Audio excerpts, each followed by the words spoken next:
조선일보의 송의달 선임 기자입니다.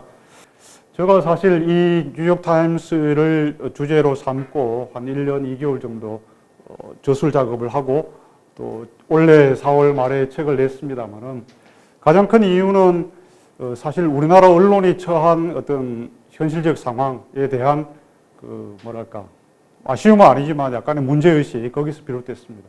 이 뉴욕타임스가 비록 역사도 오래된 올드 미디어이지만은 또 최근에 이 10년 전부터 본격화된, 물론 그 전부터 사실 디지털 전환, 디지털 추진은 그 전부터 했습니다. 그죠? 그런데 본격화된 디지털 전환으로 이 망해가던 회사가 BJ 2006년에 14억 달러나 달하던 회사가 환골탈태한 회사가 다시 부흥하게 된 과정을 거기를 통해 가지고 저희가 뭔가 교훈을 얻고 또 우리 한국 언론이 또 한국 신문 매체 특히가 어떠한 부활을 할 수 있는, 다시 도약할 수 있는, 더 쉽게 말하자면 르네상스로 할 수 있는 어떤 단서를 발견할 수 있을 것인가, 이게 주목하고자 했었습니다.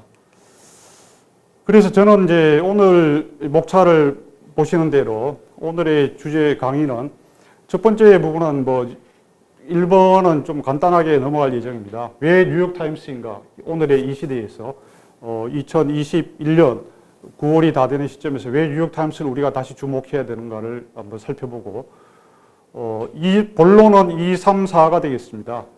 뉴욕타임스가 2000년대 초반에 그렇게 빚이 많고 망해가다가 다시 부활하게 된 원동력, 역시 이거는 세계적 트렌드인 디지털 시대, 디지털 전환을 성공적으로 한 것이기 때문일 겁니다. 이 디지털 전환의 과정과 의미, 특징을 살펴보고, 세 번째로는 저는 단순히 이게 디지털 전환만 잘해가지고 뉴욕타임스가 지금 2021년 6월 말 현재 793만 명의 유료 독자, 종이신문 포함을 둔 세계적인 유일한 독보적인 매체로 다시 부활하게 된 원인은 본원적인 경쟁력, 특히 저널리즘, 퀄리티 저널리즘을 만들게 되는 원동력인 기자 시스템, 또 논설실도 일부 포함됩니다. 거기 있다고 봅니다. 여기에 대해서도 사례를 가지고 좀 더 살펴보겠습니다. 그리고 네 번째는 역시 언론사, 미디어계 모두가 사람에 의해서 사람이 주도하고 사람이 만들어가는 것입니다. 변화를 하고. 뉴욕타임스의 경영과 리더십은 과연 어떠한 특징이 있는가? 경영의 힘은 무엇인가? 리더십과 외부의 소통은 어떤 것인가를 책에서도 일부 서술을 냈습니다만은 저 나름의 관점으로 다시 한번 살펴보겠습니다. 그리고 결론 부분에서 오늘 뉴욕타임스의 현재와 미래, 그리고 우리가 얻을 수 있는 교훈점을 다시 한번 정리하면서 매진말을 하도록 하겠습니다. 이건 아시는 대로 가보신 분들 아시겠습니다. 뉴욕타임스 맨하탄 41번, 42번가 쪽에 있는 지상 52층, 지하 7층짜리 건물의 입구입니다. 자, 뉴욕타임스는 왜 뉴욕타임스인가, 지금 현재. 이건 작년 11월 8일자 일요일판 뉴욕타임스 일면이죠, 그죠? 잘 아시는 대로 뉴욕타임스는 1851년 9월 18일 날 창간돼서 영어로 발행되고 전 세계에서 수많은 사람들이 보고 있는 그런 고급 매체입니다. 미국 안에서 부수는 종이신문 부수로 세 번째이지만은 영향력과 권위는 미국에서 당연히 압도적인 1위이죠.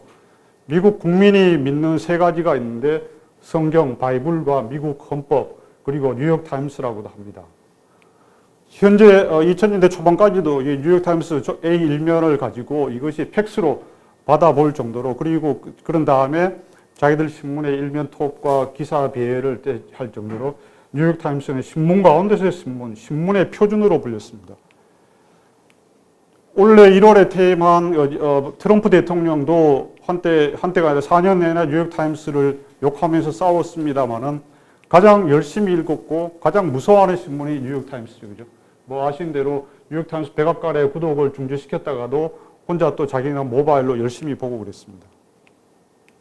세계 각국에 지금은 상대적으로 종이신문보다는 모바일 이런 걸 많이 봅니다만 모든 정상들, 특히 외교관들, 미국에서는 반드시 필수, 아주 제일 열심히 있는 거죠. 이 단적으로 보여주는 것이 퓰리처 상을 가장 많이 받았습니다. 130회니까 2위, 3위인 두 신문사 워싱턴 포스트와 AP통신 합친 것보다 많거나 거의 비슷한 정도입니다. 가장 이제 독자들 가운데 고학력 중산층이 제일 많죠. 뉴욕타임스 그죠? 30세 미만이 32%가 되는데 저는 사실 작년에 나온 이 월트 디즈니 CEO 밥 아이거, 뭐 로버트 아이거죠 원래.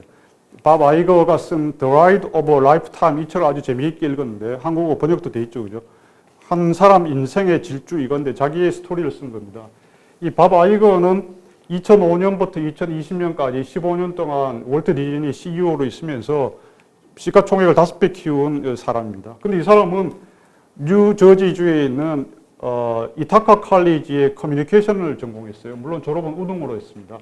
근데 이 사람이 아무것도 없어요, 사실은요. 이타카 칼리지가 있다는 거 처음 알았는데 이 사람의 성공 비결을 이 책에 보면은 뭐냐면 자기는 10살 때부터 10살 무렵부터 4시 15분에 지금도 일어나고 있는데 신문이 배달되는 거를 자기가 앞마당에 배달된 걸 들고 와서 식구들이 일어나기 전에 뉴욕타임스를 한두 시간씩 반드시 열심히 읽었다. 이것이 자기 인생을 바꾼 가장 큰 그것이었다. 뭐 승부수는 아니지만 그거더라고 하더라고요. 그래서 이렇듯이 뉴욕타임스는 일종의 미국 사회에 있어서의 신분 상승과 신분을 바꾸는 사다리의 하나의 도구인 측면도 있습니다. 그리고 뉴욕타임스를 집에서 본다 그러면은 집에서든 회사에든 아, 이 사람은 신분이 다르구나. 뭔가 새롭게 변신하고 상승하려고 하는 욕구가 있는 사람이구나. 이런 그 증표가 되고 있죠. 뭐 잘 아시는 대로 미국에서 뭐 일반인 평범한 사람들은 뉴욕타임스 안 보죠. 뭐 USA Today라든가 또 경제의 그런 사람들은 당연히 월스트리트저널이라든가 파이낸셜 타임스 이런 건 봅니다. 그죠? 뉴욕타임스는 이제 이 가장 오래되지 않았습니다만 미국에서 오래된 매체에 속합니다. 1851년이니까 올해로 다음 달에 170년이 꽉 채우게 되는데요. 이렇게 오래된 매체로서 별명이 한때 그레이 올드 레이디, 그러니까 회색 머리칼의 노부인으로 불렸는데 이것은 이제 아시는 대로 이렇게 가장 전통적이고 보수적인 매체 편집을 고수했었기 때문이죠. A1면 종합일면의 흑백 사진은 1910년에 광고는 2009년 1월에 158년 동안 광고를 A1면에 한 번도 안 실었습니다. 컬러 사진은 97년에 웹사이트가 만들어진 게 96년인데 웹사이트 만들어지고 나서 1년 후에야 겨우 컬러 사진을 썼습니다. 그리고 지금도 종이신문을 보면 아시지만 오피니언면에 그 어떠한 필자들도 외부 필자, 요즘은 게스트 에세이라고 그러는데 외부 필자, 자기들 내부에 뭐 주필이 쓰든지 누가 쓰든지 간에 일절 얼굴 사진도 없고 또 캐리커처조차 없죠. 그죠? 월스트리트저널이나 워싱턴 포스트는 좀 있습니다만 이것은 무엇이냐? 단순한 뭐 올드한 것도 있습니다만 뉴욕타임스는 자기들은 컨텐츠와 품질로서 승부한다. 그런 마인드, 그런 자신감을 보여주는 걸 할 수 있겠습니다. 이렇게 역사는 오래됐지만 사실은 뉴욕타임스는 약 한 10년 정도밖에 되지 않는 약간의 젊은 매체다 이렇게도 볼 수 있습니다. 2011년 3월 23일인가요? 그때쯤부터 이 온라인 기사 유료화, 그때만 해도 처음 시작할 때는 10건이었습니다. 그죠? 원래 10건 무료로 하고 그 이상 넘어설 때는 로그인해서 돈을 내도록 하던 이런 거에 디지털 전환을 본격적으로 시작하면서요. 지금 현재 전체 직원 4,700명 가운데 절반은 MZ세대, 그리고 미국 내 온라인 이용자의 60%가 MZ세대라고 자기들 홈페이지에서 당당하게 밝히고 있습니다.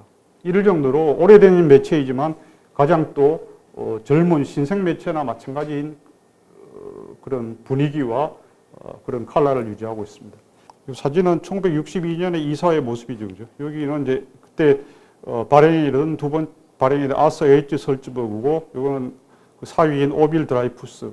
여기는 그 AHS 설츠버그의 아들인 펀치 설츠버그고, 요쪽에 있는 여성분이 아서 H 설츠버그의 부인이자 또 이 펀치 설츠버그의 어머니인 이피진 옥스 설츠버그입니다. 98세까지 살면서 뉴욕타임스의 어떤 설츠버그 가문의 전통을 확실하게 정립하는데 가장 큰 기둥 같은 역할을 한 분이 이피진 옥스 설츠버그입니다.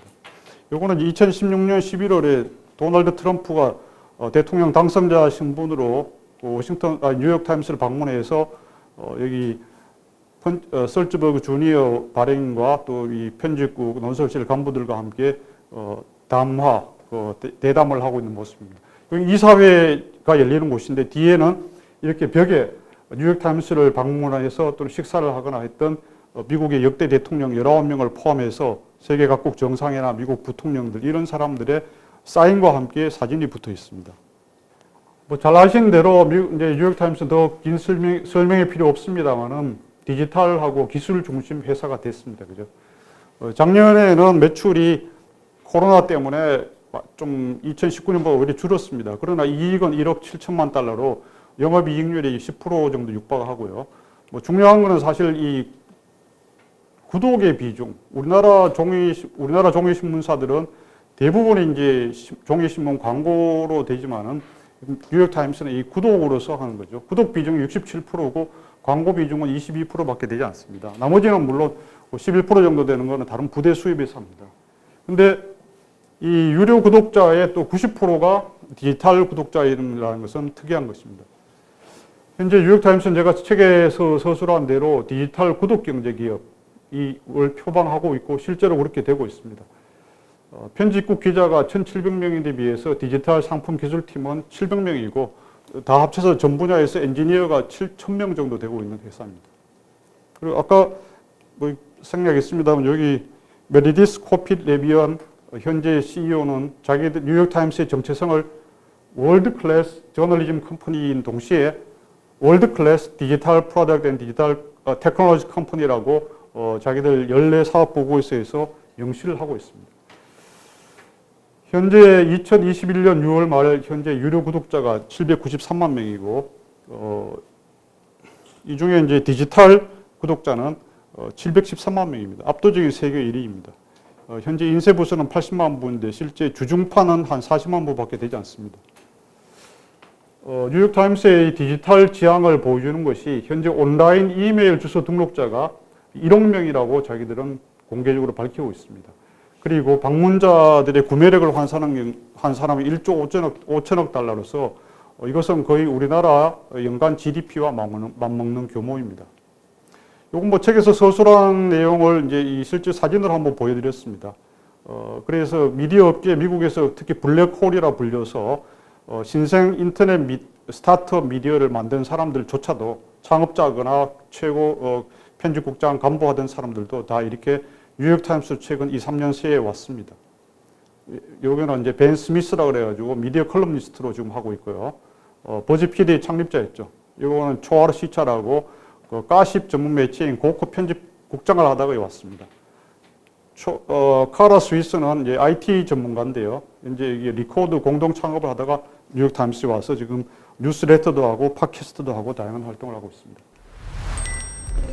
뭐 그러나 잘 아시는 대로 뉴욕타임스가 이렇게 뭐 순풍에 돋단 듯이 잘 나갔으면은 더 이상 뭐 디지털도 할 필요도 없고 지금까지도 계속 무난하게 순탄하게 잘 나갔을 텐데 아시는 대로 뉴욕타임스는 상당한 그 어려움을 겪었었죠. 그죠? 2000년대 초반 이 무렵에 이것은 이제 전임 그 발행인이었던 펀치 설츠버그의 아들 설츠버그 주니어가 이른바 인터넷 시대를 맞아서 미디어 제국을 만들겠다라고 하는 그 야망을 가져서 미국에 있는 지역 신문사 또 방송사, 잡지사, 심지어 보스턴 레드삭스의 이런 지분까지 매입하면서 엄청 규모를 키우다 보니까 뭐 아시는 대로 뭐 about.com이라는 인터넷 회사도 인수했었죠. 그죠? 그래서 뉴 잉글랜드 미디어 그룹, 브로드캐스트 미디어 그룹, 리저널 미디어 그룹 이런 걸 계속 너무 했었는데 결국 이것이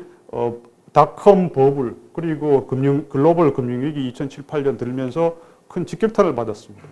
그리고 아시는 대로 여기 제이슨 블레어 스캔들, 그 표절 스캔들이죠. 그리고 이듬해 2004년에는 주디스 밀러의 이라크 대량 살상 무기 그 침공을 유발하게 된 그 보도의 문제점 이런 것이 적발되면서 상당히 신뢰성이 휘청거렸습니다. 그래서 이 글로벌 금융위기 직격탄을 받으면서 금융 비용이 많이 늘다 보니까 2006, 7, 8년 이때는 S&P 투기 등급 BB WB 마이너스가 될 정도 투기 등급으로 추락을 했습니다. 그죠? 그리고 주가가 2009년 3월에는 4달러 미만으로 떨어졌었죠. 그때 그 4달러가 일요판 신문 한 부가 4달러, 지금은 6달러입니다만 그보다 더 아래가 됐습니다. 그리고 더 큰 거는 이 디지털 시대에 있어서 지명 광고 수주가 20년 연속 단 한 해도 쉬지 않고 계속 감소를 했습니다. 그래서 2000년에는 뉴욕타임스의 광고가 13억, 지명 광고 매출이 13억 달러였는데 2020년 지난해에는 1억 달러대로 추락을 했습니다. 발행 부수도 마찬가지로 거의 한 해도 쉬지 않고 계속 급전직하 추락을 했습니다. 2009년에 96만 부 주중판, 일요판 141만 부가 2019년에는 이렇게 줄었습니다. 44만 부, 92만 부로.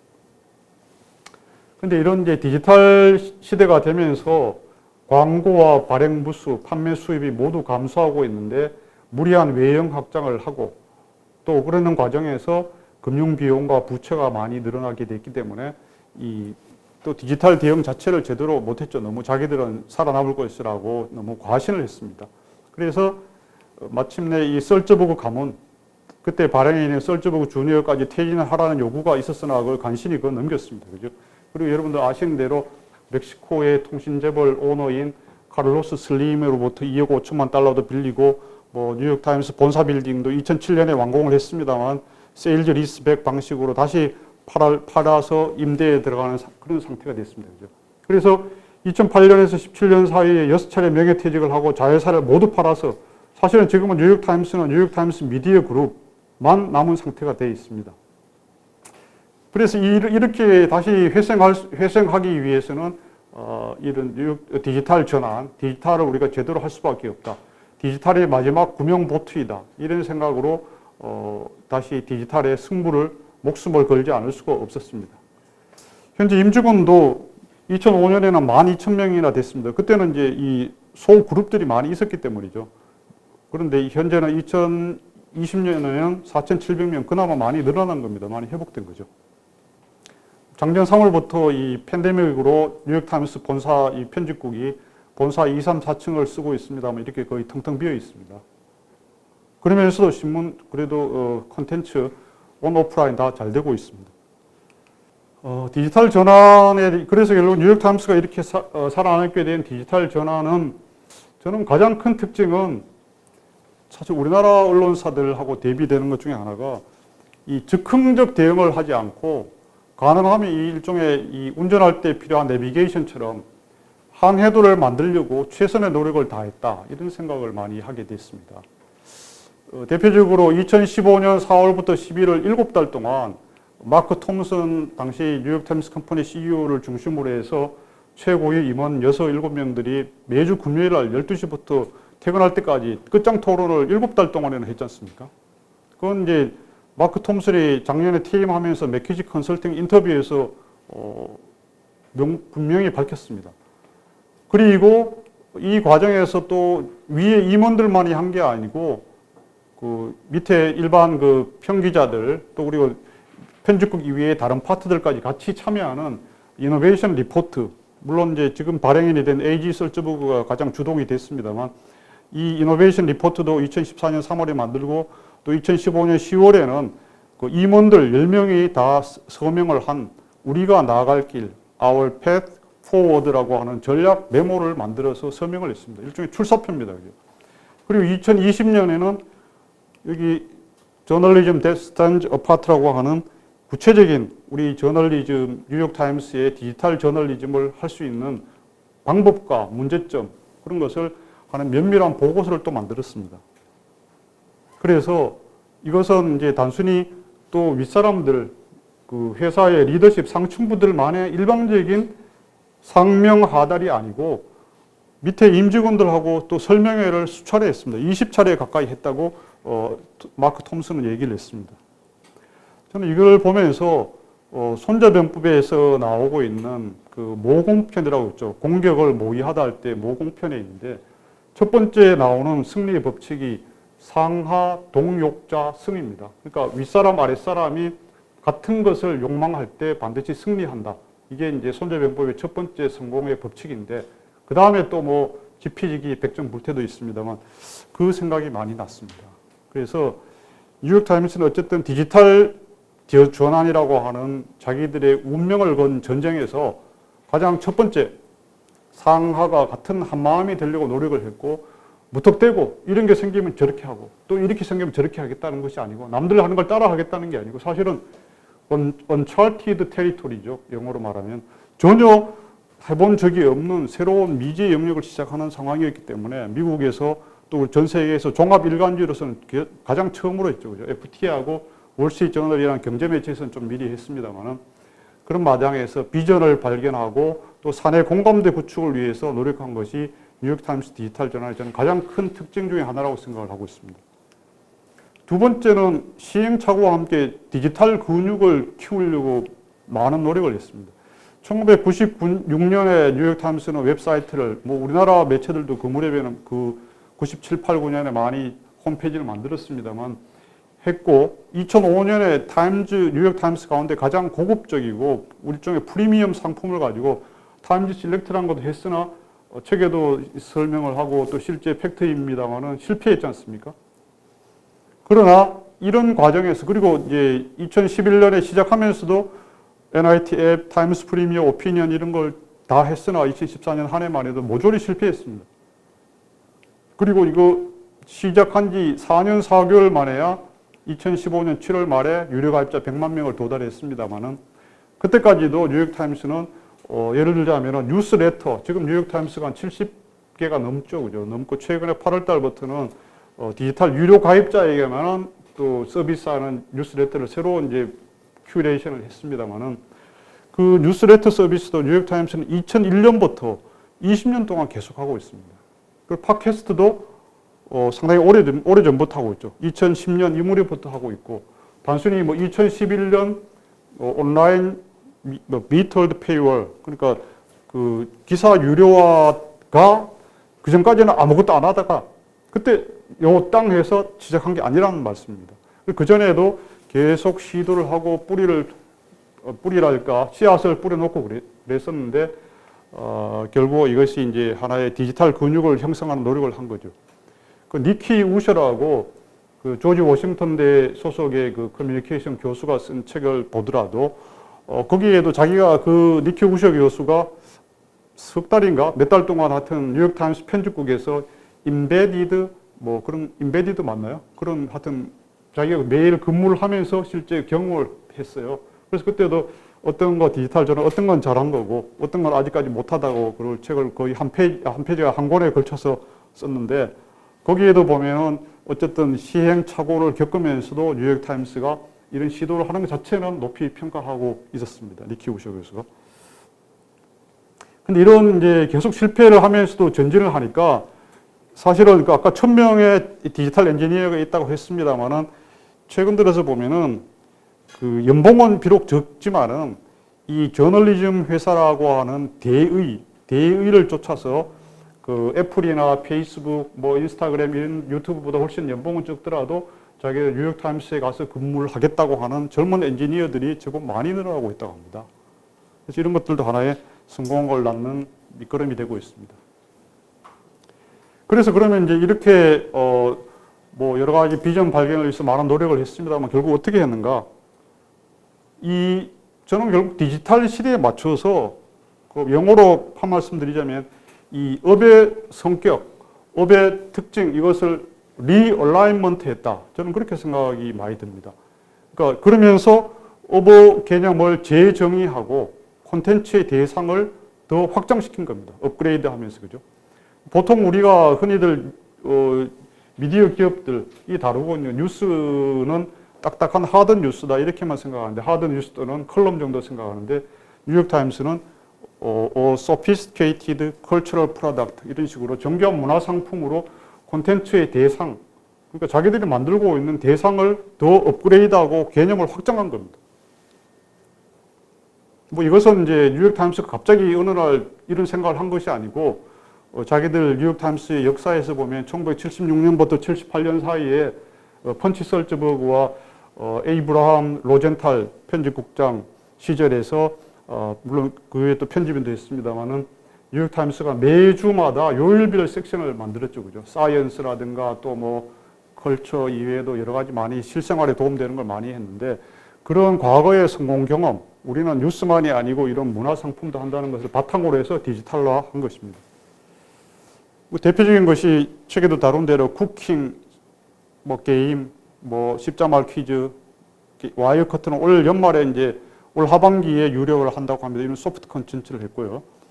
그리고 작업의 순서도 종이신문을 최우선적으로 하고 나머지를 인터넷, 웹과 모바일에 하던 회사가 그걸 완전히 거꾸로 바꾼 겁니다. 그죠? 스마트폰 퍼스트로 하고 그 다음에 웹으로 하고 그 다음에 종이신문을 하는 작업 순서를 완전히 뒤바꾸었습니다.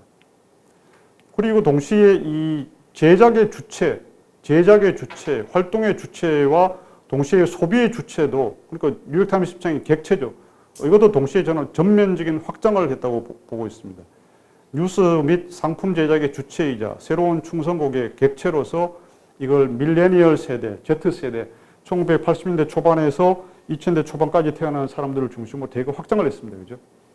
아까 말씀드린 대로 미국 내 디지털 방문자의 58%, 거의 60%가 MZ세대이고 2011년에는 편집국 기자들 가운데 기자들이 아니라 전체 직원의 20% 정도가 MZ세대였으나 마크 톰슨의 증언에 따르면 자기가 퇴임하는 2020년 무렵에는 50%가 됐다라고 밝히고 있습니다.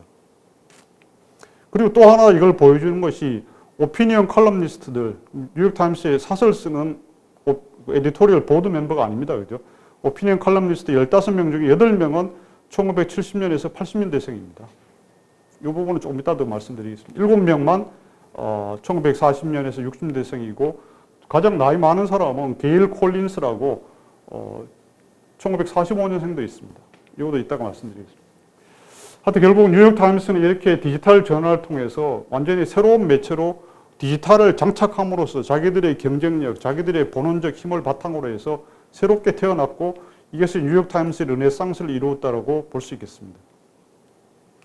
뭐 이 뒷부분은 여러분들이 좀 다 아시는 겁니다. 그죠? 서비스 저널리즘. 이 서비스 저널리즘은 결국 아까 말씀드린 1976년, 78년에 뉴욕타임스의 요일별 섹션, 일상생활에 도움되는 것들 그런 걸 중심으로 하겠다는 그런 정신이 디지털 버전으로 21세기에 구현되는 것이라고 볼 수 있겠습니다. 모바일 앱이나 이런 데 다 있습니다만 스마트 리빙이나 웰페어, 퍼렌팅, 워칭 그리고 뭐 이런 식으로 더 좋은 사람이 되는 15가지 방법, 연인과 행복하게 사는 방법, 그리고 팟캐스트에서도 보면 뭐 모던 러브 이런 것들, 이런 것은 진짜 뉴욕타임스를 단순히 신문이 아니라 뉴스나 컬럼만이 보는 것이 아니고 이런 살아있는 생생한 자기 실생활에 도움되는 정보를 봄으로써 훨씬 더 친근하게 편하게 뉴욕타임스를 접근하고 찾아갈 수 있도록 유인하는 요인이 된다고 볼 수 있겠습니다. 그리고 이런 것들을 바탕으로 한 이제 비뉴스 상품, 뉴스 위의 상품이 2020년에는 구독자가 160만 명이 되고 있습니다. 작년 말에는 669만 명이 디지털 구독자인데 그중에 160만 명은 뉴스는 보지 않고 이 비뉴스 상품만 보고 있고요. 여기서 매출이 아직 많지는 않습니다만 5,500만 달러 육박을 하고 있습니다. 쿠킹, 그 게임 이런 것 대표적이죠. 2만여 개의 레시피가 있고 십자말 퀴즈 하는 게 있고요. 디지털 구독료는 뭐 여러분들 중에도 많은 부분이 직접 구독하고 있겠습니다만은 4주 기준으로 보통 처음 할 때는 한 8달러, 4주, 잘못 적었습니다. 8달러 정도 하고 1년 더 지나면 11달러. 그리고 보통 표준 가격은 15달러인데 4, 5년 이상 오래 본 롱 테뉴얼드 서브스크라이버는 17달러로 원래 올렸습니다. 그리고 이런 비뉴스, 쿠킹이나 그런 게임 이런 것들은 그 일주에 한 5달러 정도를 받고 있습니다. 근데 저 같은 경우에 한번 구독을 하다가 끊었더니만 일주에 0.5달러로 주겠다고 상당히 계속 매주 하루 더 쉬지 않고 거의 그게 오고 있습니다. 그러면 0.5달러니까 한 달 4주에 2달러니까 값이 엄청 내려가더라고요. 8달러에서 2달러 되니까. 그래서 혹시 보시던 분도 한번 끊어보면 좋겠다는 생각이 듭니다. 우리 외화를 절약할 수 있습니다. 올해 2분기 같은 경우에는 이 신규 디지털 유료 가입자의 45% 정도가 비뉴스입니다. 이런 정도로 하여튼 이런 비뉴스 상품, 이런 소프트한 상품들이 뉴욕타임스의 하나의 든든한 디지털의 버팀목이 되고 있고요. 최상원 서울지국장은 하여튼 이러저러한 것 때문에 뉴욕타임스는 가장 오해하지 말아야 될 것이 지금 많이 오해를 안 하고 있습니다만은 철저한 웹 중심 기업이다. 종이신문은 웹사이트에 진짜 극히 작은 한 부분일 뿐이다. 이렇게 작년에 제가 처음 만났더니만 강조를 했었습니다. 그래서 뉴욕타임스의 디지털 전환은 다시 한번 말씀드리자면 과거에 50대, 60대, 70대들이 주축이 되고 이런 그런 소비와 생산, 제작의 주체를 20대, 30대로 전면 확장을 했습니다. 그죠? 만드는 컨텐츠의 대상도 하드 뉴스뿐만 아니라 소프트 뉴스까지 확장했지만은 이른바 농구로 했을 때 올코트 프레싱 비슷한 느낌. 그죠? 그러니까 이것은 결국 뭐냐면 자기들이 항상 자주 얘기하는데 리이매진을 했다. 그죠? 뉴욕타임스의 제작 방식, 제작의 주체, 제작의 내용을 리이매진하고 또 리얼라이먼트를 한 거라고 볼 수 있겠습니다. 뭐 이런 것이 이제 이 더 데일리는 마이클 바바로라는 친구가 이제 트럼프가 취임한 2017년 1월 20일부터 했는데 2년 9개월마다 10억 건이 되고 다운로드가 매일 최소 300만 명 이상이 예청을 하고 있고 만 40세 미만이 이용자의 75%. 그러니까 아침에 출퇴근하거나 뭐 조깅하거나 물론 그 전에 낮에 들어도 됩니다. 그죠? 항상 그거 떠 있으니까 매일 아침 6시 정도에 미국 동부시간으로 나오는데 뭐 여러 가지 영어 공부도 되고 참 도움이 많이 됩니다. 지난주 금요일에는 보니까 아프간 카불에서 그 국제공항 폭탄 테러 사건 관련해서 카불에 있는 현지 기자를 마이클 바바라고 불러가지고 직접 이제 전화 통화를 한 걸 가지고 한참 했고요. 여기 에이지 설츠버그는 또 바랭인도 2019년 1월에 트럼프를 피터 베이커, 매기 해버만 그런 백악관 출입 기자들과 같이 트럼프 만난 다음에 돌아올 때 이 마이클 바바로의 전화를 받고서 비행기를 워싱턴 DC에서 뉴욕으로 가는 암트랙 열차를 취소하고 연기하고 전화통 붙잡고 1시간 정도 인터뷰를 하고 그게 그 다음날 더 데일리에 아침에 방송에 한 30분 정도 나왔습니다. 이럴 정도로 근데 제가 그 말씀 드리는 거는 발행인 가족들도 이 자기들 회사의 디지털에 전면 참여하고 있다는 겁니다. 편기자들만, 간부들만 그게 아니고 발행인 오너들도 하고 당연히 국장 편집인 뭐 그런 우리나라로 치면 주필 이런 사람들도 당연히 나와서 다 마이크를 잡고 아니면 직접 출연도 하고 있습니다. 그래서 올코트 프레싱입니다. 그리고 뉴스레터도 아까 말씀드린 대로 2001년부터 시작을 했지만은 현재 76종이나 되고 매일 개봉을 하는 사람이 1,500만 명이라고 뉴욕타임스 간부들은 밝히고 있습니다. 현재 개봉 비율 50%는 상당히 높은 거라고 알려지고 있습니다. 요거는 이제 이번 달부터 뉴스레터 가운데 일부를 이런 디지털 유료 구독자에게만 볼 수 있도록 하겠다. 몇 개 한두 가지 더 신설을 하면서 그렇다는 공고입니다. 타임즈 인사이더라 해서 거기에 밝힌 거죠. 자멜 부이에라는 친구가 1987년생으로서 뉴욕타임스 오피니언 칼럼니스트 중에 한 명입니다. 흑인이죠. 여기 폴 크루그만 있음 뉴스레터도 여기에 넣겠다고 한 겁니다. 그래서 이 올코트 프레싱이라는 것은 오피니언과 탐사보도 이런 데까지도 모두 전면적인 디지털을 뭐 종이신문 안 하는 게 아니고 디지털 기술을 접목을 시켰습니다. 그죠? 자기들이 밝히고 있는 바에 따르면은 오피니언 쪽에 디지털 엔지니어가 100여 명 된다고 하고 있습니다. 사실 그도 그럴 것이 더 데일리를 자세히 들여다보면은 더 데일리에서 이러한 마이클 바바로와 함께 하는 PD라든가 뭐 오디오, 영상 별로 없습니다. 이걸 하는 사람들이 제가 한번 세보니까 거의 50명 정도가 되더라고요. 물론 이제 더 데일리 하나만 하는 게 아니고 딴 것도 같이 하니까 되겠습니다만 최소한 100명이 넘는다는 얘기입니다. 그리고 참 이거는 어떻게 보면 우리나라에서는 사실 거의 불가능한 얘기죠. 그죠? 그래서 저는 뭐 다 이거를 이따가 말씀드리겠습니다만 뉴욕타임스가 뭐 무조건 우리가 따라야 하는 신주 같은 존재다. 이렇게는 전혀 생각하지 않습니다. 뉴욕타임스 사례를 가지고 그 중에서 우리가 취사 선택하거나 어떤 아이디어를 얻어서 발전시킬 것이냐가 중요하죠. 그 탐사 보도도 실제 이것도 뭐 다 들어가 볼 수 있습니다. 그죠? 뭐 유튜브로 쳐봐도 그렇고 뭐도 있는데 비주얼 인베스티게이션이라 해가지고 이 SNS나 이런 건 물론이지만 위성 카메라 그런 3D 카메라, 동영상 이런 걸 다 합쳐가지고 탐사 보도를 텍스트로만 하는 것이 아니고 실제 동영상으로 보여주니까 훨씬 보기도 좋고 편하고 재미있더라고요. 뭐 카쇼기 암살 사건 또는 김정은이가 그 독일에서 이 세계적인 경제 제재를 뚫고서 어떻게 그 벤츠 제일 첨단 그거를 수입할 북한까지 가져갈 수 있었나 이런 거를 뭐 내레이션과 함께 동영상으로만 보여주니까 상당히 그 접속 건수도 많고 흥미로웠습니다. 하여튼 이 디지털 전환의 그리고 또 마지막 특징은 마크 톰슨 CEO 2012년 11월부터 작년 9월까지 8년 동안 뉴욕타임스의 디지털 전환을 사실상 총괄 지휘한 마크 톰슨이 한 얘기입니다. 필사즉성의 정신으로 저는 했다고 봅니다. 여기에서 마크 톰슨이 직접 한 얘기입니다. 디지털 비즈니스를 적당히 시도하는 것과 마치 회사의 운명이 거기에 달려있는 것처럼 디지털을 시도하는 것은 엄청난 차이가 있다. 당신이 가진 모든 것과 모든 인력을 이 싸움에 던져 넣어야 한다. 이렇게 연설을 했었고요. 세계신문협회 총회에서. 그리고 아까 말씀드린 대로 오너 가문도 다 솔선수범했고 8명의 사회이사가 있는데 그중에 6명은 디지털과 관련된 회사의 전 현직 임원들입니다. 이렇게 완전히 리얼라이먼트, 디지털 리얼라이먼트를 한 것입니다.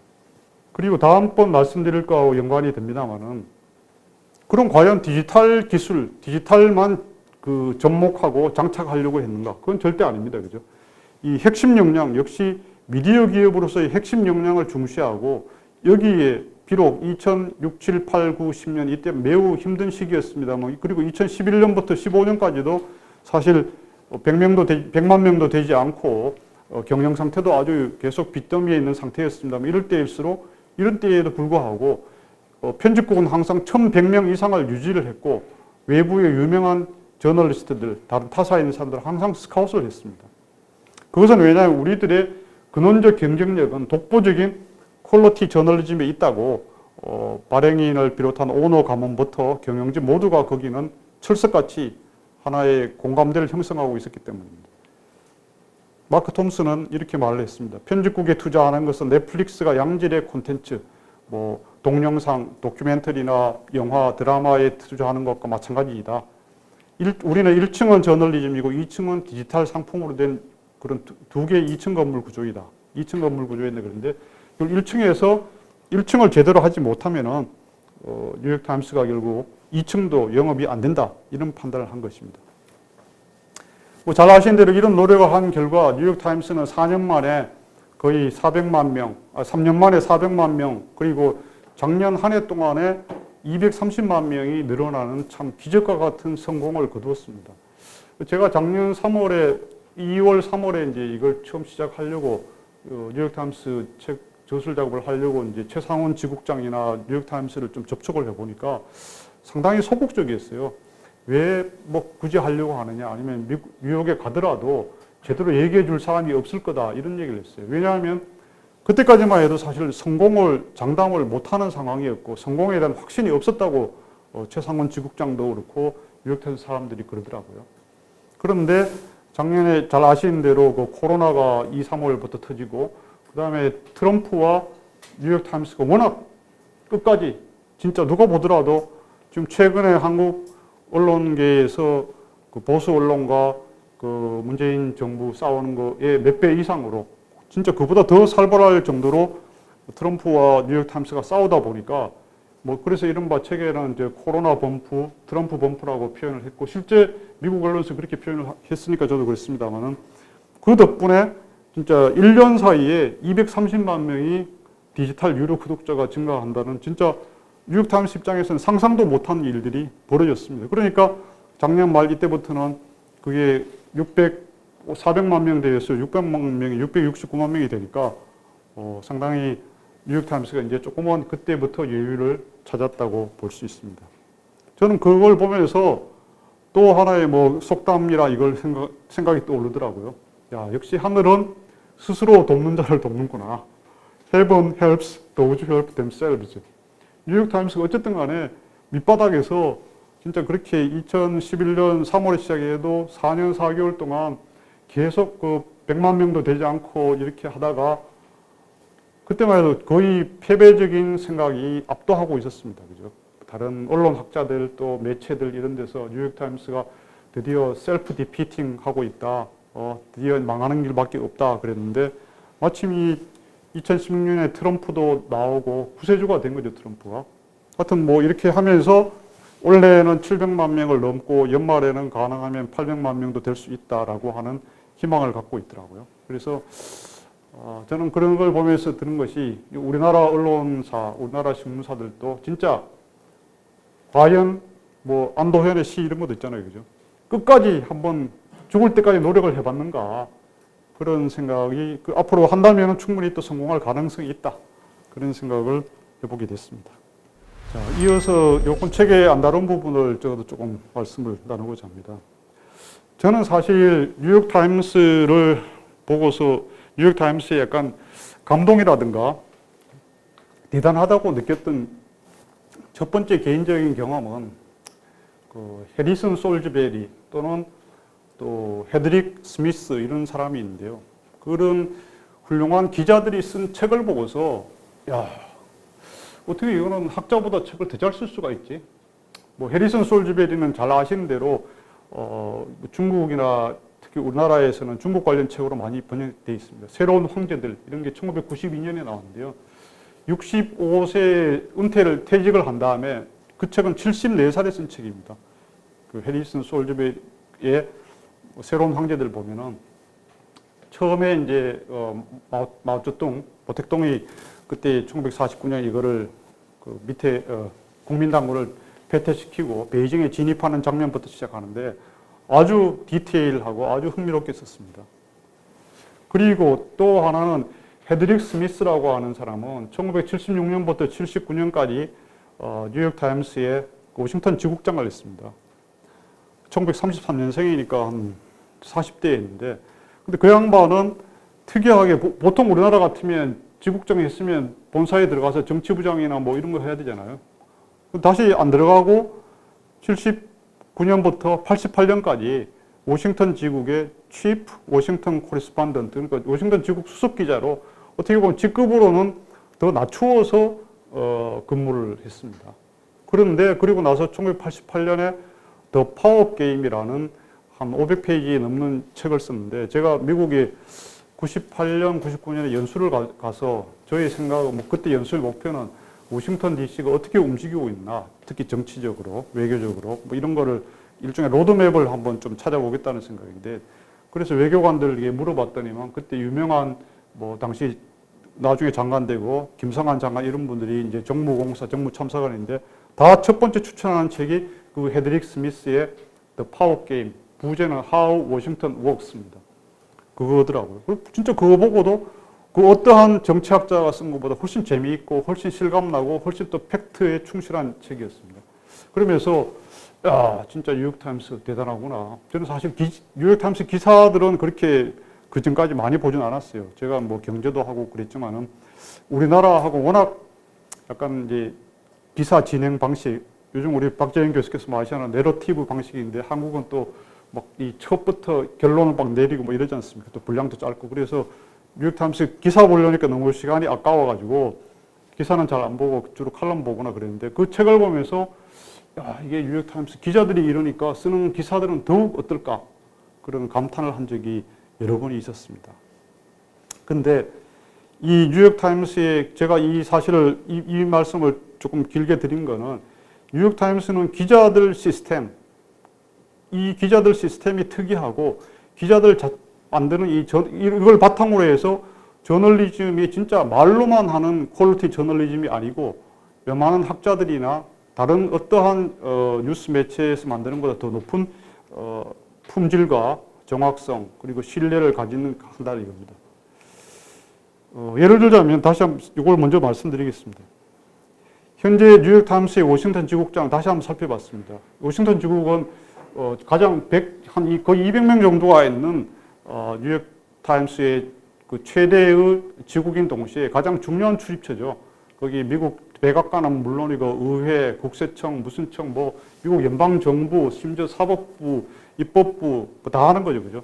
가장 중요한 출입처고 가장 중요한 사람입니다. 현재 지국장이 엘리자베스 부밀러라고 1956년생입니다. 만으로 65세 되는 사람이 지국장 하고 있어요. 그리고 이 데이비드 생어는 하버드 대학 졸업과 동시에 정치학과 우등 졸업생입니다만은 뉴욕타임스 입사한 경우긴 한데 현재까지 데스크를 맡지 않고 물론 6년 동안 도쿄 지국장을 해서 한국 사정도 잘 압니다. 북한 핵무기 이런 기사도 많이 써서 외교관들이 아주 높이 평가하는 기자인데 60년생이지만 현재 워싱턴 지국 다시 수석 기자로 있습니다. 이것은 무엇인가? 연령과 나이를 떠나가지고 뉴욕타임스는 진짜 자기의 전문성 그리고 회사와 물론 서로가 만족을 해야죠, 그죠? 이런 근무를 이렇게 일을 할 수 있는 풍토랄까 분위기를 해주고 있습니다. 이 사람은 이제 현재 뉴욕타임스 최고의 스타 기자입니다. 매기 해버만이라고 제가 책에도 잠깐 조그마한 미니박스로 소개를 했습니다만 여기는 이제 자기 아버지가 뉴욕타임스에 오래 근무한 클라이드 해버만이라는 사람이긴 한데요. 자기 엄마는 이제 홍보대행사 이사를 했었고 뉴욕에서 이 이름을 소개하려고 하는 거는 이런 경우도 있다는 겁니다. 대부분의 이게 티피컬한 케이스죠. 23살 대학 자체는 아주 뭐 전혀 이름도 없는 마찬가지 이타카 대학 못지않게 사라 로렌스 컬리지 저는 이런 대학이 있는지 또 처음 알았어요. 졸업하자마자 이제 뉴욕 포스트 여기 메트로부 소속 기자로 시작을 해서 뉴욕 데일리 폴리티컬을 거쳐서 42살에 뉴욕 타임스로 왔는데 이 트럼프 취재 백악관 비트라고 하죠. 화이트하우스 비트 백악관 취재팀에서 사실은 가장 유능하고 가장 많은 기사를 썼습니다. 2016년 한 해에 바이라인 기사가 599건인데 뉴욕타임스 전체 1위입니다. 미국 그 홍보실 최고 담당자 직접 얘기한 거에 따르면은 그해 발생한 뉴욕타임스 웹 트래픽의 2.2%를 이 매기 해버만이 혼자 다 했습니다. 트위터 팔로워가 작년에는 150만 명이었는데 올해 다시 확인해 보니까 170만 명이 돼 있더라고요. 뭐 이 사람 뭘 제가 칭찬하려고 하는 것이 아니고 이러한 경우 대부분의 이제 이 뉴욕타임스는 공채제도가 없다는 얘기입니다. 공채제도 없이 외부에서 경쟁력을 인정받아 가지고 치열하게 검증받고 살아남은 사람, 인정받은 사람을 뉴욕타임스로 옮겨 가지고 뉴욕타임스에서 이렇게 키워주는 겁니다. 물론 퓰리처 상도 한번 받았습니다. 현재는 트럼프 4년 내내 거의 5년 정도 트럼프 이제 대통령 출마하기 전부터 취재를 했었죠. 물론 그 전에 폴리티코 여기에서도 2011년에도 이제 트럼프 담당을 계속 했었습니다. 딴 사람을 트럼프가 아무리 뉴욕타임스의 다른 기자들하고는 연락이 안 되고 타사하고 연락이 안 돼도 여기가 이메일을 보내거나 전화하면은 매기 해보면은 꼭 전화를 받았다고 합니다.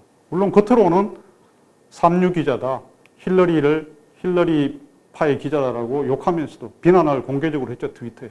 그렇지만 하고 있습니다. 근데 해보면은 지금 현재 1년 동안 북 리뷰를 받아가지고 내년에 트럼프에 관한 책을 낼 거라고 합니다.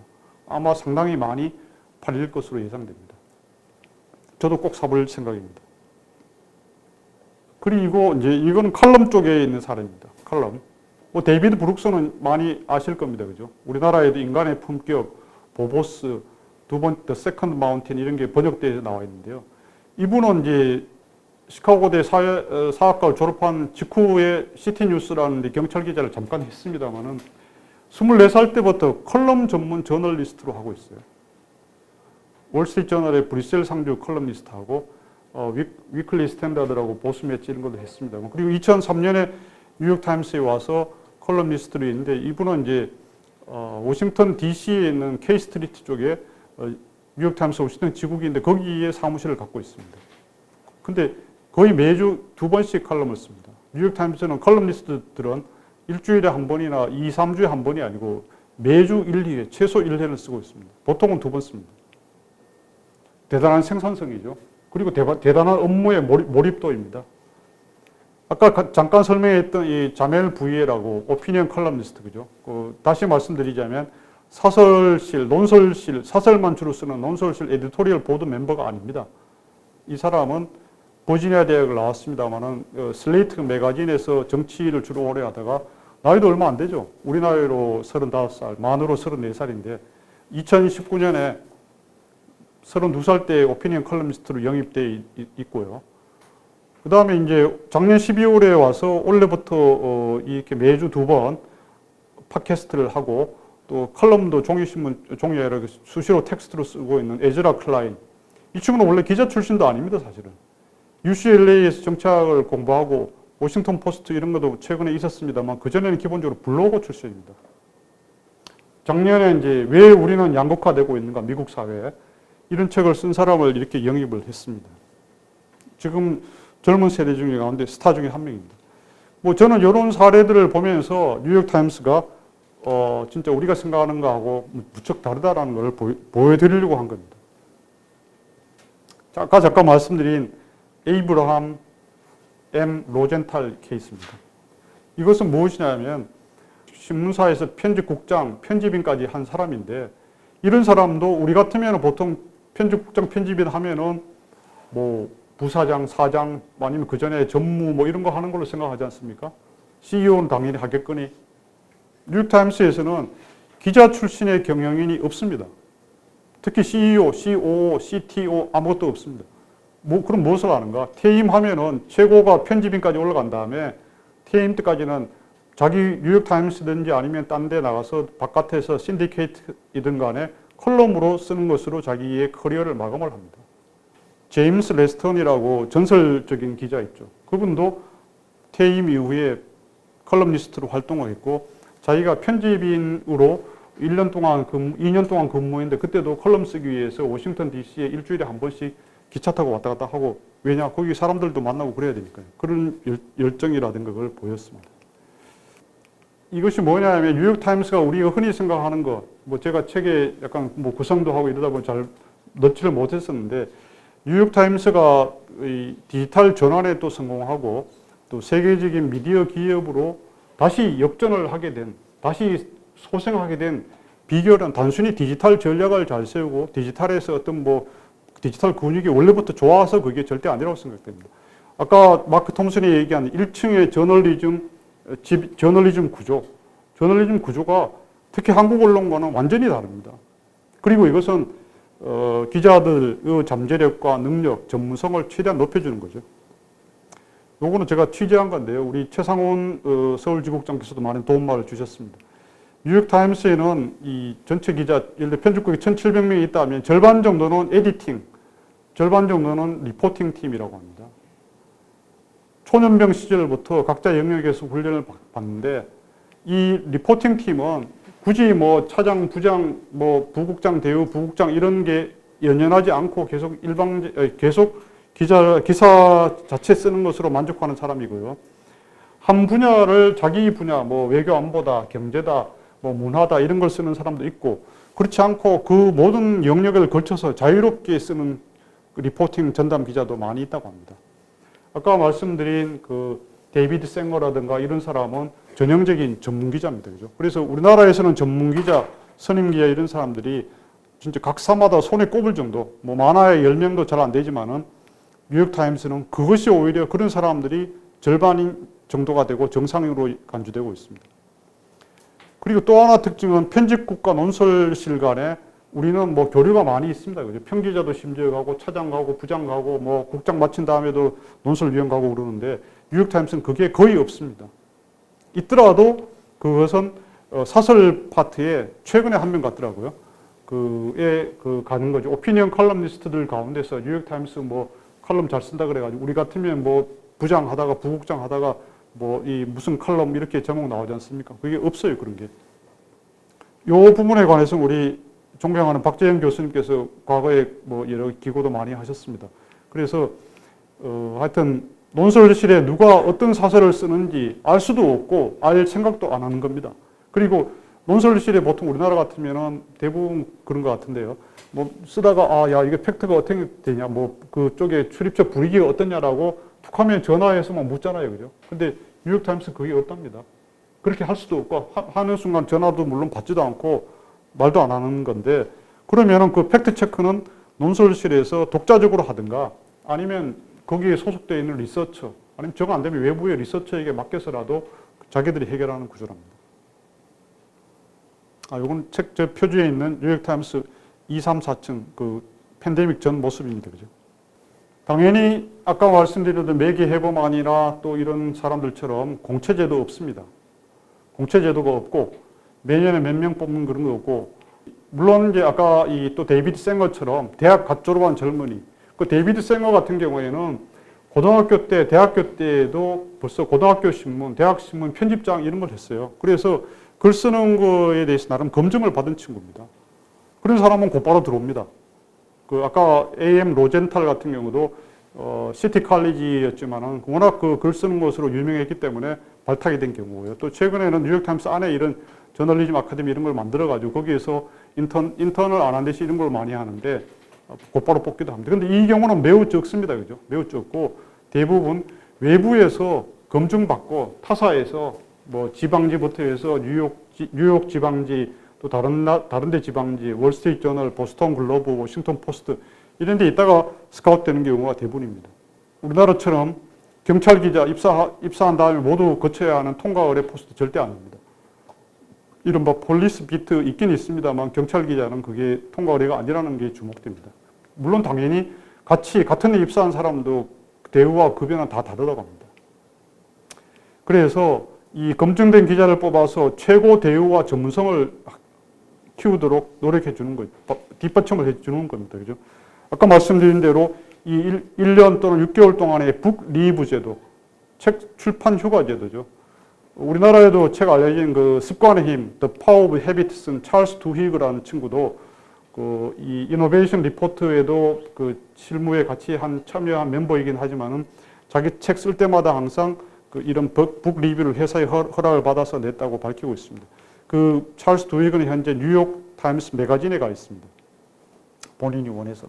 그리고 CNN이라든가 CNBC, NPR, PBS 이런 데 미국의 유력 방송사의 정치 분석가, 해설가로 공식적으로 타이틀을 달고 활동할 수 있게 합니다. 그래야 급여도 높여주고 그 자기 회사의 PR도 하고 서로가 좋다 이거죠.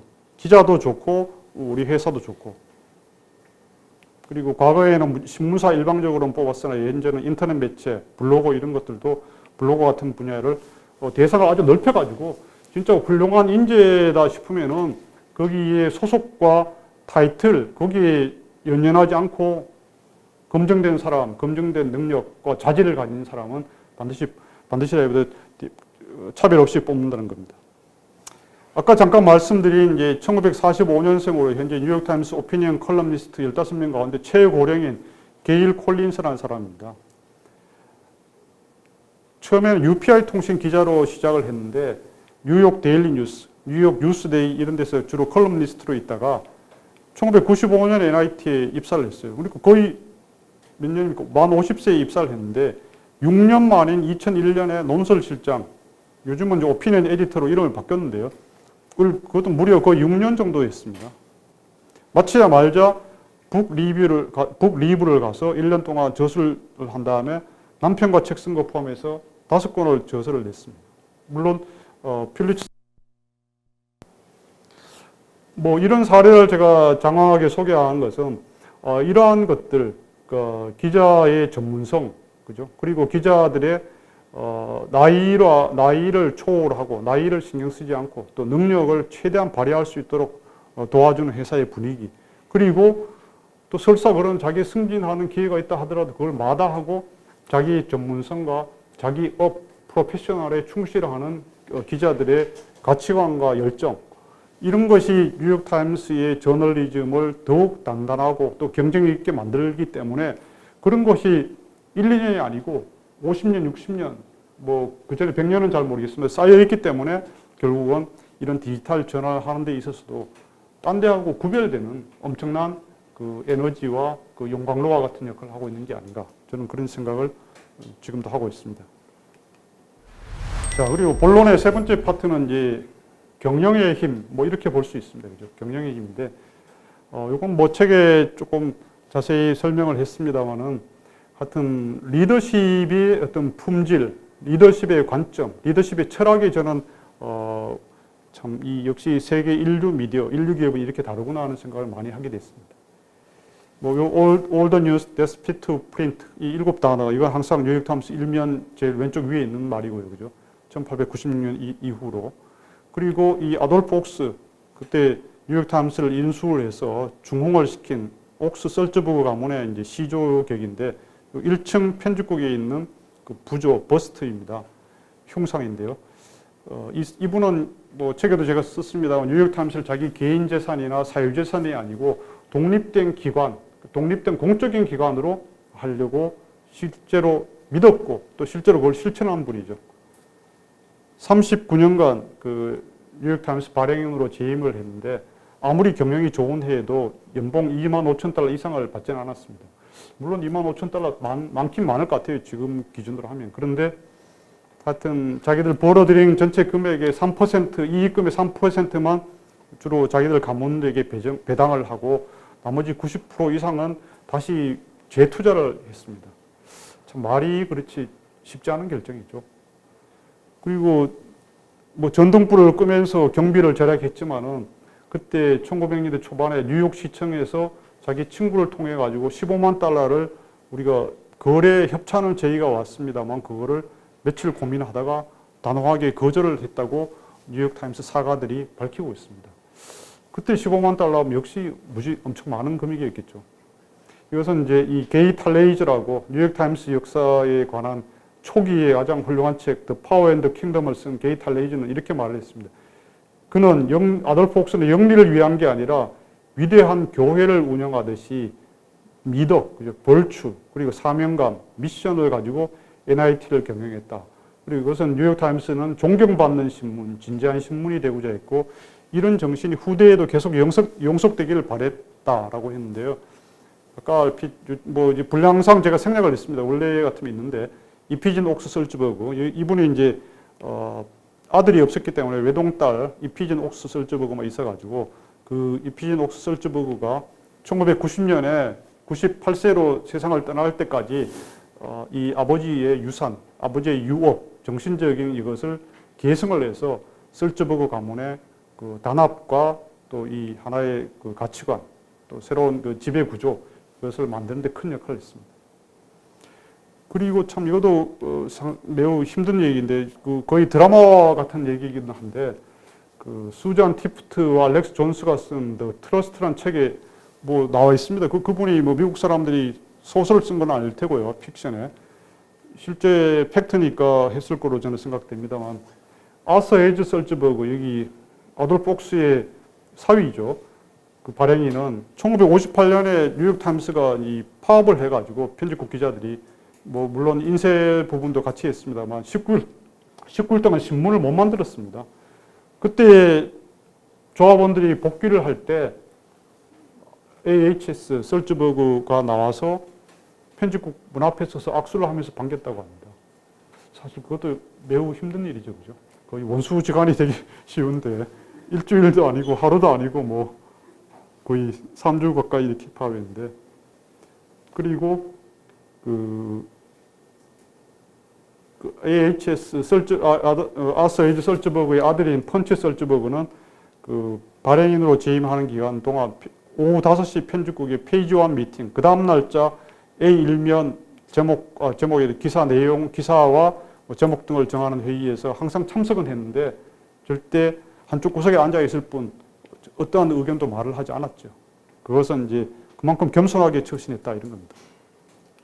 뭐 그리고 책에도 많이 지적을 했습니다만은 소통과 그 회사 사정을 널리 알리고 최고 경영자가 직접 소통도 하고 취임할 때는 아돌프 옥스부터 해가지고 자기가 어떻게 하겠다, 비즈니스 어나운스먼트, 자기의 경영 철학, 자기 신문을 어떻게 경영하겠다는 것을 원칙을 밝히는 건 물론이고 이런 것이 최근에 선임된 6번째 그 발행이죠. 5대째 발행인은 AG 설츠버그까지 계속 계승돼서 자기가 직접 밝히기도 하고 타운홀 미팅에서 뭐 평기자들 같이 올해 같은 경우는 온라인으로도 했습니다만 얘기도 밝히고 또 심지어 Q&A를 가지고 일반 독자들이 질문을 다 보내오면 그 중에서 공통된 거 뭐한 거 합쳐가지고 질문이 뭐 거의 몇천 개가 온다더라고요.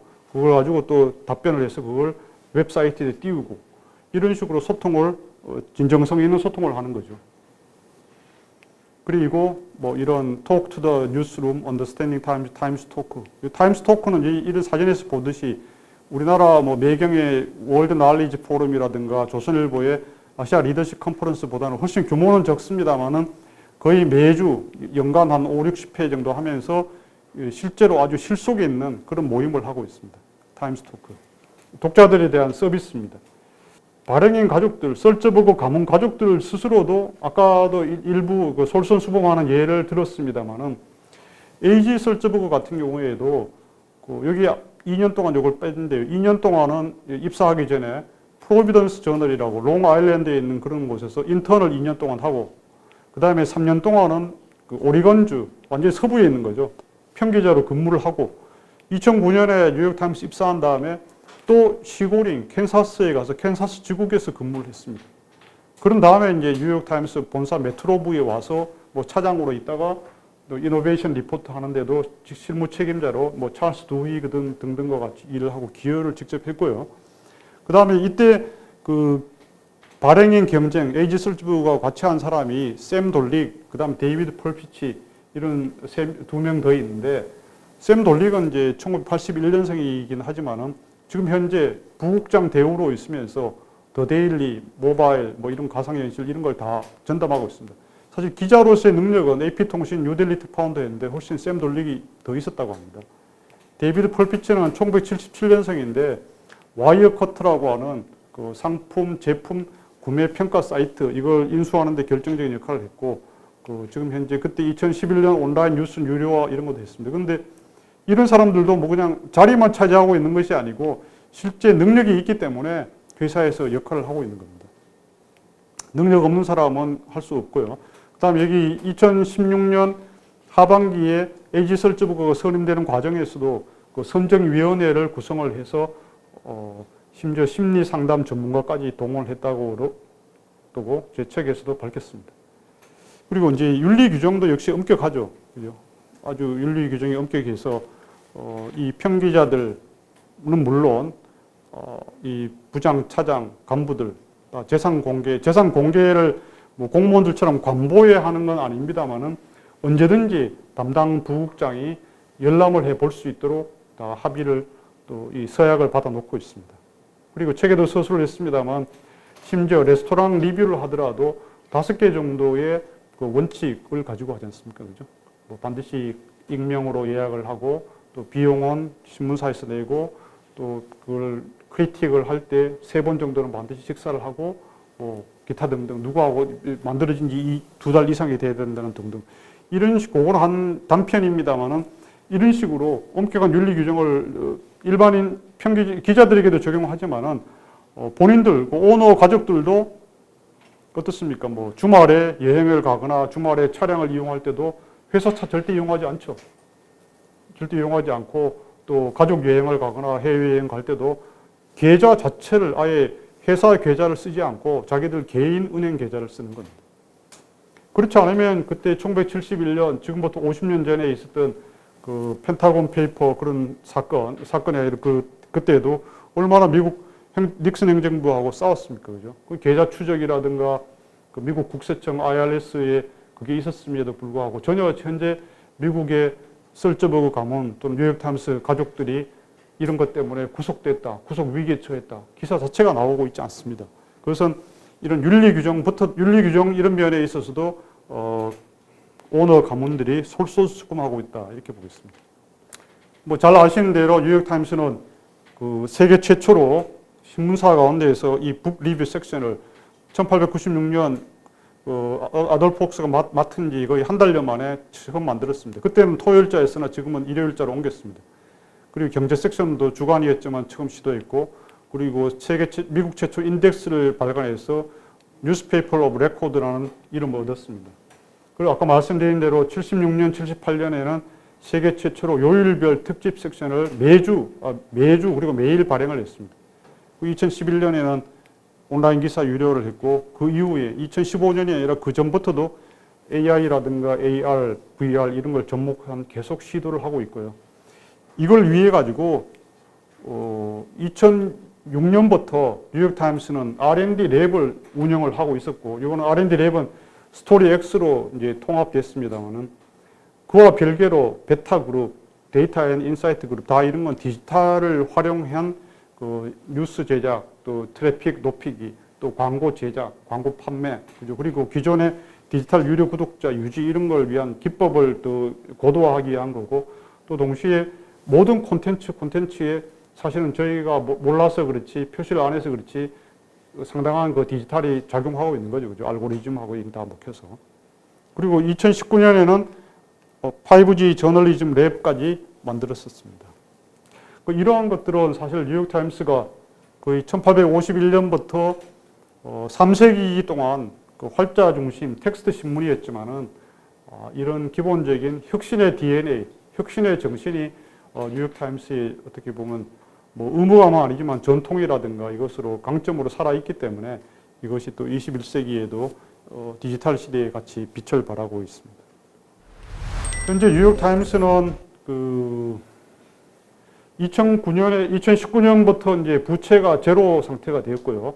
2020년 작년에 회계 보고서 그리고 연례 사업 보고서를 보면 이자 수입만으로 2,333만 달러를 벌었습니다.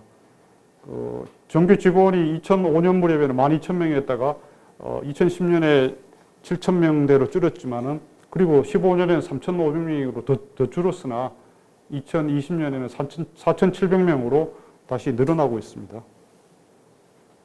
영업이익률 10%였고 지금 현재 이 렌조 피아노 빌딩이라고 그러죠. 그죠? 아주 뭐 뉴욕 전체 시내, 뉴욕에서 세 번째인가 네 번째 고층 빌딩이고 이 자연 채광이 되어 있고 진짜 보기에도 너무 예술적인 거죠.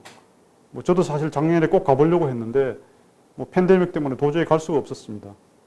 그러니까 못 가니까 또 더 열심히 뭐 유튜브도 찾아보고 동영상도 찾아보고 모든 그걸 더 열심히 보게 되는 효과도 있더라고요.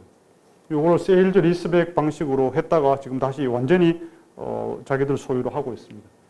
그리고 현금이 2019년에는 한 7억 8천만 달러였다가 작년에 10억 달러대로 늘어나서 현금 보유가 현재 작년에는 오디오 기업 오덤과 팟캐스트 전문 기업 시리얼 프로덕션 이런 것을 인수했습니다. 그리고 디지털 유료 가입자가 429만 명이 아니고 409만 명인데 제가 잘못 쳤고요.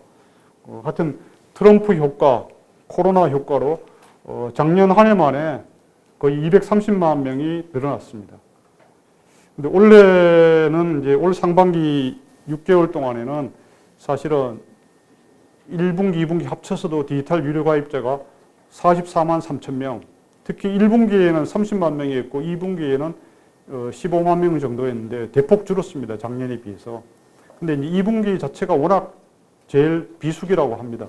그래서 트럼프 이전 시대로 다시 돌아간 것이 아니냐 그럴 정도로 최저 인원을 그랬습니다만은 자기들은 다시 하반기에는 가을과 겨울에는 많이 늘어나서 원래 전체 디지털과 종이신문 구독자 합쳤을 때 충분히 디지털 구독자도 800만 명 가까이 될 것이다 이렇게 보고 주장을 하고 있습니다.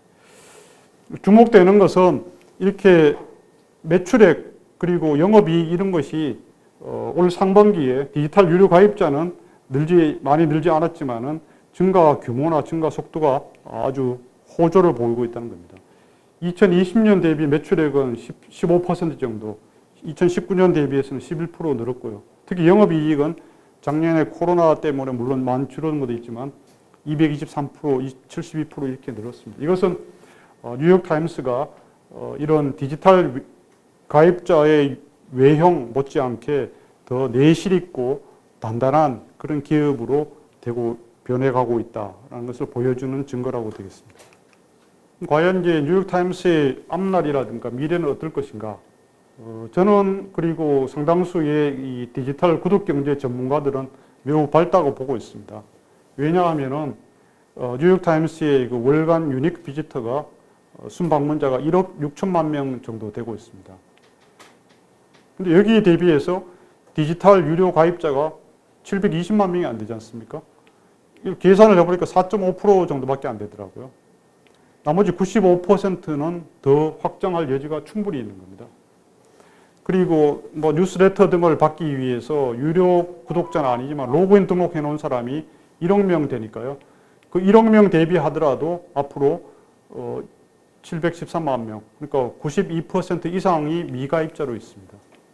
그래서 뉴욕타임스는 이런 현재 자기들이 당초에 그 Our Path Forward 등등을 통해서 밝혀놓은 목표는 2020년에 그 디지털 부문 매출 8억 달러, 그리고 2025년에 1,000만 명 디지털 유료 구독자였는데 그 8억 달러 매출은 이미 2019년에 달성을 했고요.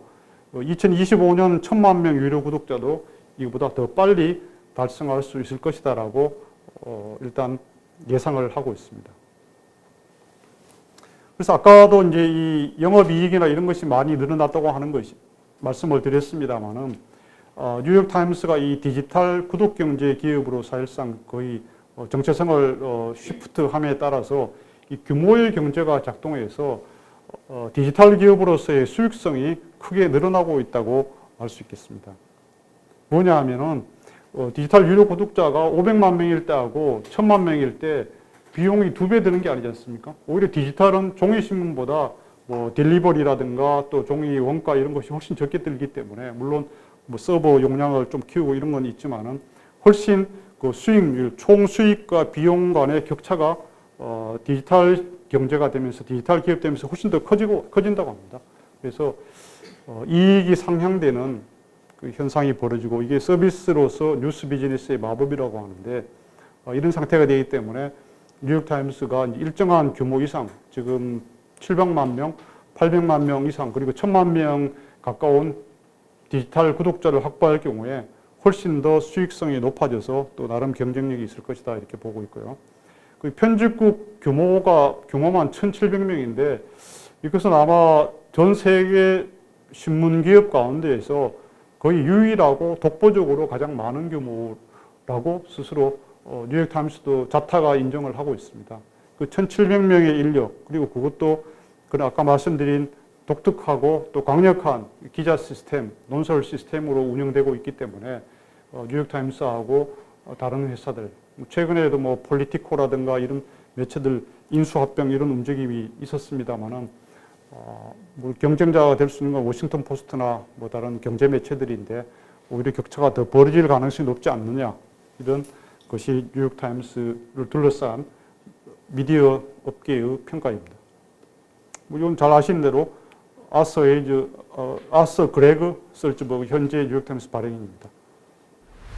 결론적으로 뉴욕타임스가 이제 크게 저는 세 가지 파트, 디지털 전환이라는 측면, 그리고 기자 시스템, 뭐 기자 시스템 결국 전문성을 채우자는 기자 시스템, 그리고 이 솔선하고 책임지는 리더십이라든가 또 개방적 조직 문화, 이런 세 가지 파트에서 뉴욕타임스의 뭐 경쟁력이라든가 힘의 원천을 좀 분석을 해봤습니다. 거듭 말씀드린 대로 제가 이렇게 접근한 것은 이제 뉴욕타임스의 디지털 전환은 단순히 디지털 기술 또는 디지털 전략의 성공만이 아니고 이 새롭다기보다 독특한 철학을 가진 리더들이 있었고, 또 리더들뿐만이 아니고 자기 업에 대한 열정, 전문성으로 무장, 또 다른 말로 하자면 가치관을 공유하는 동업자들의 전문적인 집단으로서의 뉴욕타임스 편집국과 뉴욕타임스의 전문가들이, 디지털 엔지니어들도 사실은 마찬가지죠.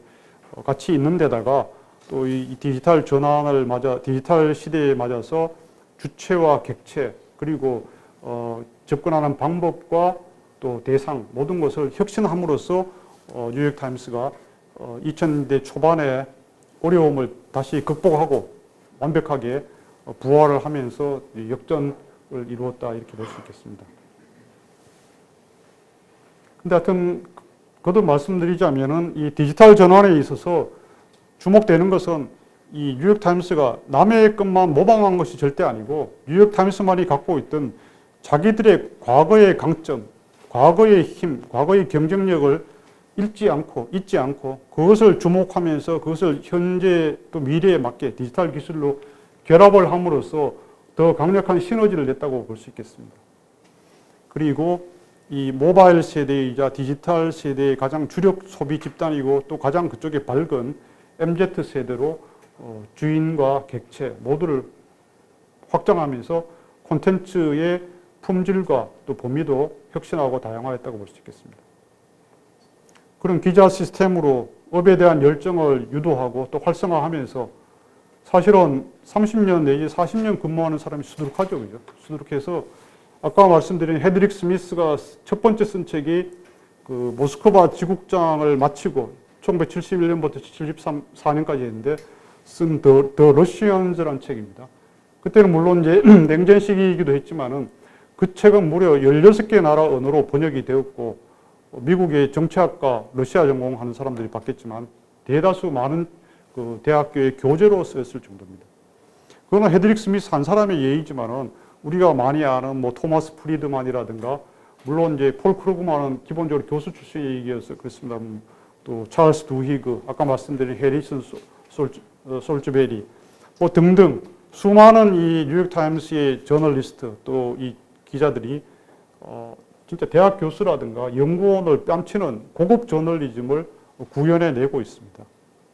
그리고 간부를 지내고 나서도 또 컬럼니스트나 현장 취재를 하고 있다는 것이 이런 것이 밑받침되지 않고 아무리 디지털 기술만 접목을 한다 해가지고 뉴욕타임스가 과연 지금 같은 세계 인류 미디어 또는 디지털 혁명을 이뤄낼 수 있었을까 의문이라 할 수 있겠습니다.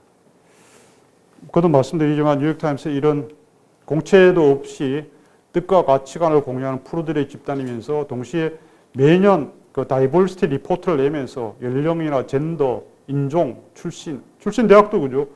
보셨습니다만 전혀 모르는 대학들, 전혀 이름도 없는 그런 대학이어도 당연히 뽑고 또 물론 하버드, 예일, 브라운대 이런 명문대 출신들도 당연히 있습니다. 다양성과 실력을 같이 존중하고 있습니다.